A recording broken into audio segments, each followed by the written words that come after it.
Black women have a problem, and if we're gonna talk about it, let's be honest about where the real problem lies. No substance, bad influence, ghetto, hypersexual, promiscuous, sex, pussy.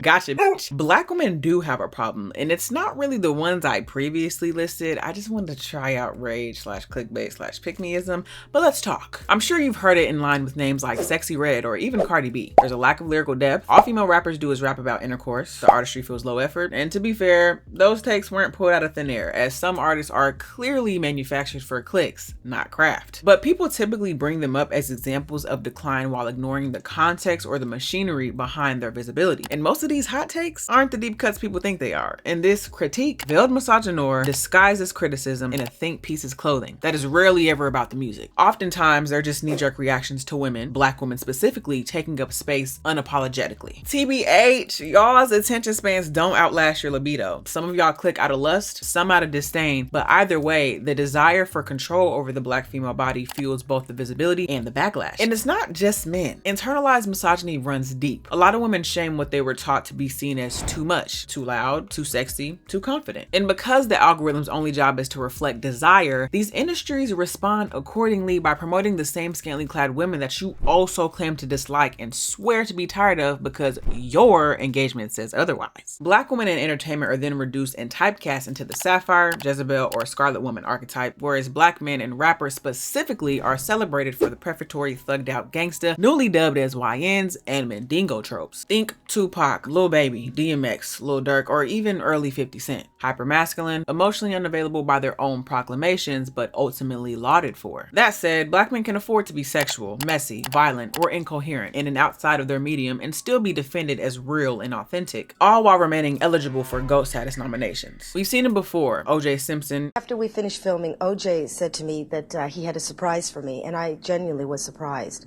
I think it was his idea of a joke.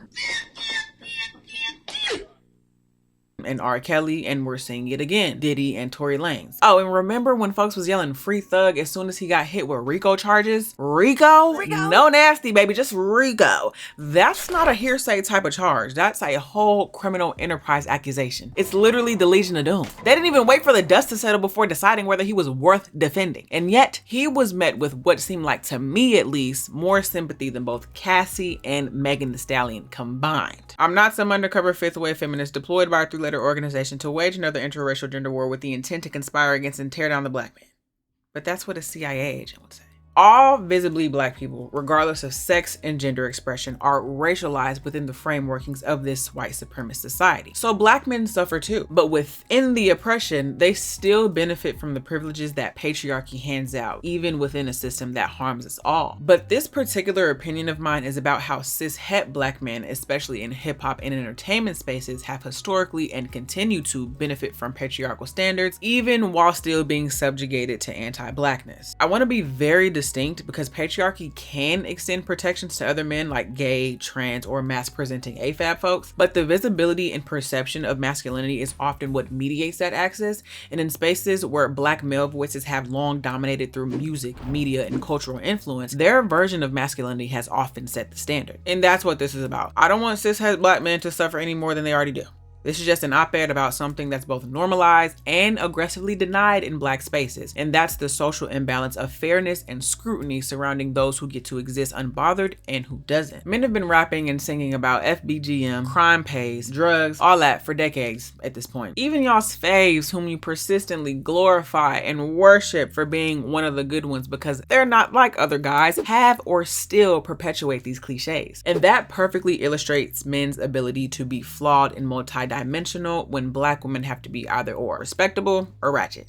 Can't be both. Black women can do what men do, but are often met with moral outrage, character assassination, and questions about what they're doing to the culture. However, niggas like Nick Cannon, NBA Youngboy, Chief Keef, Future, and Boosie can publicly father enough kids to start a football team, openly rap about the very women they help stereotype, and still get to be seen as raw. Just because you got money don't mean you can't create broken homes, boo. especially when the music itself is steeped in misogyny and the lifestyle it promotes leaves a trail of single mothers behind. It really do be your own people though, because most of the harshest judgment about black women is from black people. I mean, I get it since we're in community with each other, and I don't mind keeping it in-house. No sweet home Alabama intended. I'd honestly rather it be that way. But my issue is the overall disapproval of the mere existence of black women, because you're damned if you do or if you don't. Folks were outraged at Beyonce, Meg, and Cardi during the election, like them speaking and performing somehow delegitimizes the political process. I didn't give a f. Kamala is a politician. She knew what the assignment was and made a calculated play, and I respect the game. Okay, maybe the song could have been different. Maybe she could have hit the Carlton instead of,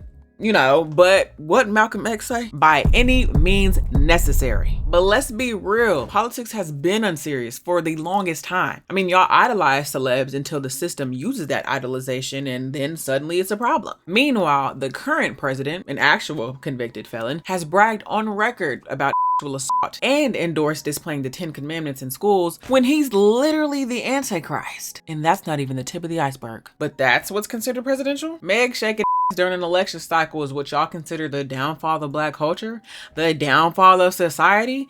Distasteful? Sure. Unprofessional? Knock yourself out. But this man has to be one of, if not the most corrupt, crooked, careless, dishonest, shoddy, unethical, unprincipled presidents in the US's entire history. He's dismantling what appears to be everything that's made America somewhat livable for anyone who's not a cishet white male as we speak. I already said it once and I'm gonna say it one more time because I know how you girls like to tussle. I'm not saying you can't be critical of the system. What I am saying is that black women are often treated with martyrdom, and it's just not fair. I'm in no way trying to be a whataboutist, but most of the critique would be valid if it weren't oozing with misogynoir, but unfortunately that was not the case. Therefore, I don't agree with a lot of what I heard. That said, mostly Americans watch my videos, and I know most of y'all solely believe in the bipartisanship, but there is more than just team red and team blue, and I never specified what team that I'm on because I'm team neither. I am politically homeless, a political pariah of sorts, so do not hear what I'm not saying, and that is all that I ask. In conclusion, this ain't about policing black men and black entertainment spaces. Please spare me with your red pill rhetoric and woke accusations. It's about creating and holding space for black women to simply exist without expectation and perfection. It's about who we allow to be complex and who we demand perfection from. The way black women are expected to be responsible for the image of the culture,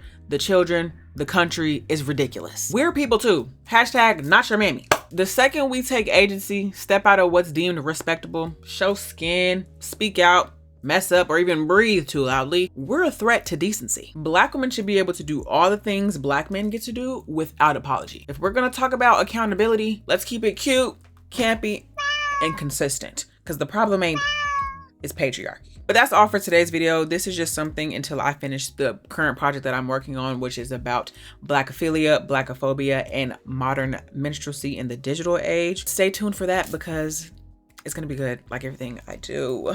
Like everything I do, what can I say? But yeah, support mediocre black women, support messy black women, support perfect black women. Don't support Candace Owen.